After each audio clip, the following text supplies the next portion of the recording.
Bonjour, bienvenue à cette web diffusion du 13 janvier 2022. Bonne année à tous. Cette web diffusion traitera de la revue de 2020. Chacun de nos clients devrait avoir reçu dans les derniers jours par voie de courriel notre traditionnelle revue annuelle pour l'année 2020 et également pour la période 1998-2020, donc 24 ans de gestion de portefeuille de Dalpé Millette. Alors, nous allons rapidement, en sommaire, résumer ce que 2020 nous a procuré. Naturellement, c'est-à-dire 2021 plutôt. L'environnement difficile de 2020, avec l'arrivée de la COVID à la fin de l'hiver 2020, a été un lieu important pour Dalpé Millette où notre gestion tactique a été exceptionnellement performante, mais on pouvait s'attendre, après une année très volatile en 2020, à un certain retour au calme en 2021. Effectivement, la volatilité était beaucoup moins prononcée, avec un retour graduel à une certaine normalité économique. Les grands gagnants de 2020 ont eu plus de difficultés en 2021 et les perdants de 2020 ont pris du mieux lors de l'année 2021. La hausse des taux d'intérêt, les craintes d'une reprise structurelle de l'inflation ont fait chuter les marchés obligataires et freiner la croissance des actions sensibles aux variations de ceux-ci. Le secteur des ressources naturelles, et en particulier du pétrole et du gaz, ont été les grandes vedettes de 2021. La demande énergétique rebondissant plus rapidement que l'offre, le prix de ces ressources ont fortement augmenté l'an passé. Le portefeuille de notre client type, qui est typiquement composé de 50% de titres à revenus et 50% d'actions, a progressé de 6,8% avant frais de gestion en 2021. Au cours des 3 dernières années, la portion action du portefeuille de notre client type a été la grande vedette et a progressé cumulativement de 67%. Donc, le bloc action a progressé de 67% en 3 ans et même donc un rendement exceptionnellement élevé, mais aussi la contribution du rendement du bloc action au sein de l'ensemble du portefeuille de notre client type. Bien, le bloc action a contribué 95% du rendement du portefeuille de notre client type. Donc, 95% du rendement de notre client type dans les 3 dernières années est venu de la partie action de son portefeuille. C'est clair qu'avec des taux d'intérêt de 1 et 2%, c'est pas ça qui a été le grand contributeur de la croissance, ça a été plutôt le bloc action, mais 95%, c'est quand même un pourcentage très, très élevé, considérant que la cible neutre de la partie action du portefeuille de notre client type, c'est 50%. Donc, ces 50%-là ont contribué 95% du rendement. Nos titres à revenus en 2021 ont généré 0,3%, tandis que le bloc action de nos portefeuilles a fait 11,8%. Donc, 0,3 pour les revenus, 11,8 pour les actions. Pourtant, c'est davantage la performance de nos titres à revenus qui est digne de mention pour Dalpé Millette en 2021. La raison de ça, c'est que la hausse des taux d'intérêt l'an passé a fait la vie dure au marché obligataire qui a connu au Canada, mais un petit peu partout à travers la planète, mais en particulier au Canada, une de ses pires années en 25 ans. L'indice des obligations canadiennes a reculé d'environ 2,5% l'an passé. Donc, si vous avez 50% de votre portefeuille, qui est le cas de notre client type à peu près, avec 50% de son portefeuille qui est exposé à un environnement où les indices reculent de 2,5%, donc ça constitue un vent de face significatif. Heureusement, la durée très courte de nos obligations nous a un peu immunisés à la hausse des taux, ce qui a fait en sorte que même si les taux d'intérêt ont monté, on a quand même fini l'année avec un rendement positif avec nos titres à revenus. Là, pas un gros rendement, 0,3, mais c'est mieux 0,3 que moins 2,5, surtout quand ça représente 50% du portefeuille de notre client. Donc, on a quand même bien fait en 2021 avec la partie revenus.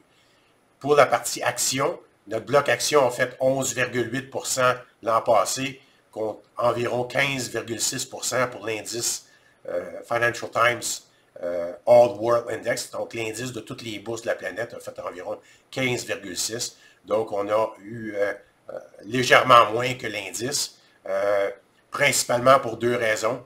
Un, parce que la partie ex-Amérique des portefeuilles a été, et en particulier la région asiatique a eu un peu plus de difficultés cette année. Certains changements gouvernementaux en Chine ont rendu la vie dure à nos gestionnaires qui géraient nos fonds en Asie. Donc, c'est cette partie-là qui a eu un peu plus de difficultés l'an passé. Puis aussi notre absence du secteur des ressources naturelles, en particulier du pétrole et gaz, qu'on est absent à cause de motivation écologique, environnementale.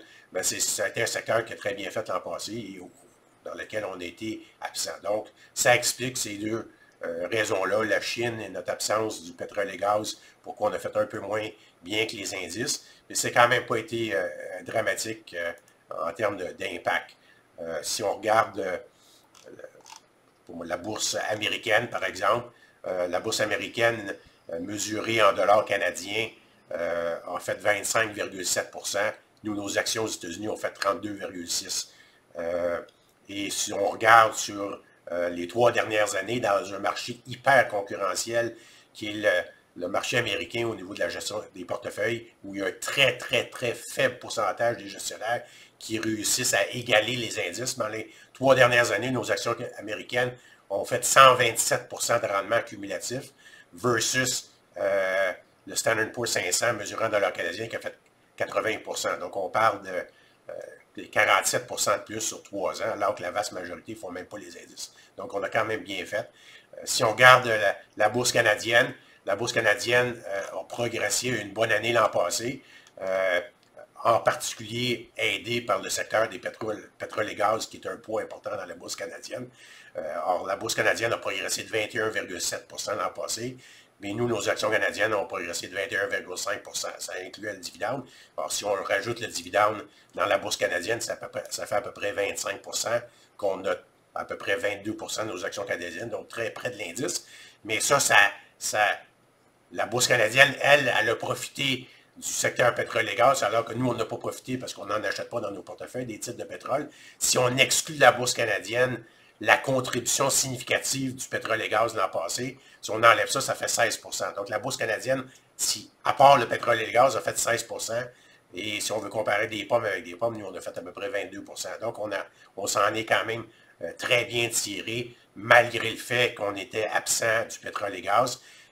Et si on regarde dans les 6 dernières années, nos actions canadiennes ont progressé de 142 % sur 6 ans versus 95 % pour la bourse canadienne dans son ensemble. Encore là, 45, quasiment 50 % de plus sur 6 ans. Donc, on a quand même très bien fait avec nos actions canadiennes.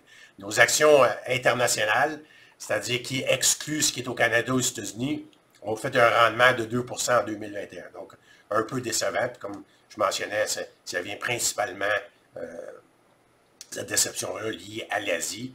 Mais il y a des années comme ça, là, on s'attend à ce qu'il y ait un renversement dans les prochaines années, mais même dans les dernières années, l'an passé, nos placements internationaux ont fait 18 % l'an passé, c'est-à-dire en 2020, 18 % en 2019, moins 6 % en 2018, plus 24 % en 2017. Donc, sur un certain nombre d'années, la contribution de ces placements-là a quand même été significativement positif, mais ça n'a pas été le cas l'an passé. Si on regarde notre mix de portefeuille, on est en plein sur la cible. On a réduit en fin d'année l'an passé un peu le poids en action pour un peu s'immuniser à ce qu'on perçoit être une année 2022 un peu plus volatile et des rendements un peu moins importants. Donc, si on s'attend à des rendements moins importants, bien, on veut du bloc action, bien, on va avoir un bloc action un peu moins élevé, donc étirer la sauce un peu moins qu'on l'a fait dans les dernières années. Donc, on est revenu à notre cible là, au 31 décembre, notre client type, on était direct à la cible, 50 % actions, 50 % obligations, qui est notre cible, qui est un poids relativement bas en action, là, la cible, parce que si on regarde les 5-6 dernières années, on était plus proche de 55-60 %, donc on était en haut de notre cible, qui a été une excellente décision, parce que le bloc action a vraiment contribué la majorité du rendement, donc c'était une bonne affaire d'être surpondéré des actions, mais là on s'est ramené sur la cible, pas parce qu'on pense que les titres à revenus vont soudainement faire des rendements exceptionnels, mais parce qu'on pense que les actions, l'écart de rendement va être un peu moins grand, mais surtout c'est qu'on va être positionné avec une encaisse plus abondante pour profiter d'opportunités qui pourraient se présenter au cours des prochains mois ou des prochains trimestres. Notre répartition géographique n'a pas changé tant que ça. On avait profité il y a 2 ans, quand les marchés avaient été très agités, on avait acheté un certain nombre de titres, je pense à Air Canada, je pense à Alimentation Couche-Tard, des achats opportunistes et qu'on a liquidé graduellement l'an passé et en fin d'année. Donc notre poids action canadienne avait monté un peu, mais il avait monté pas parce que c'était une opinion sur la bourse canadienne dans son ensemble, c'est juste qu'on voulait être opportuniste quand les marchés ont été plus difficiles au printemps de 2020. Donc on a réduit, on a vendu ces titres-là, ce qui a fait que notre poids d'action canadienne a diminué de la même façon. On ne pense pas avoir de changement majeur au niveau du dollar canadien au cours des prochains trimestres. Donc, on est à l'aise avec notre répartition. Le poids canadien dans nos actions est à peu près 27%. Donc, notre bloc action, il y en a 27% qui est investi au Canada. Donc, on vous remercie de votre attention. Notre équipe devrait communiquer avec vous dans les prochaines semaines, parler de RIR, parler de CELI, revue de l'année, etc. N'hésitez pas à partager toutes questions, inquiétudes, tout ce qui vous intéresse et toutes les questions que vous avez, on est là pour y répondre. Et merci encore et merci de votre confiance. À la prochaine.